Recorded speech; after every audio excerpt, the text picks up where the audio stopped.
আজকে আমি দুর্দান্ত একটা ঝামেলাটা রেসিপি তৈরি করবো, তার জন্য একটা চিকেন ফার্ম, এটাকে কী বলে, চিকেনকে বলে যাই হোক, কী বলে যাই হোক আমি জানি না। তো সেটা করতে গিয়ে আমার মোবাইলের স্ট্যান্ড থেকে পড়ে গেছিলো একদম ধাপ করে।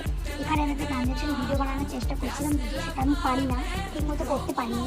এটাকে ভালো করে ধুয়ে কেটে চা করতে হয় সব করে নিয়েছি।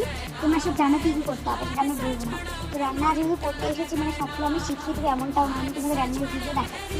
তো এটাকে করার জন্য কড়াই তেল গরম হয়ে গেছে, পেঁয়াজ লঙ্কা আদা রসুন বাটা যা আছে আদা রসুন দিয়ে দিই। তো এটা দিয়ে যাই হোক ভেজে টেজে নিচ্ছিলাম।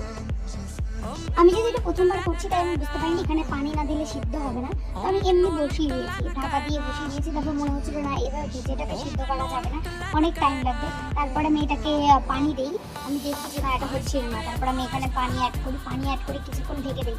ঢেকে দিয়ে প্রথমে একটু পানি অ্যাড করে রেখেছি, না এটা অল্প পানি দিলে এটা হচ্ছে না। প্রথমে অল্প পানি দিয়েছি, তারপর অল্প পানি দিয়ে হচ্ছে না, তারপর পরবর্তী সময় আমি আরও পানি দিই।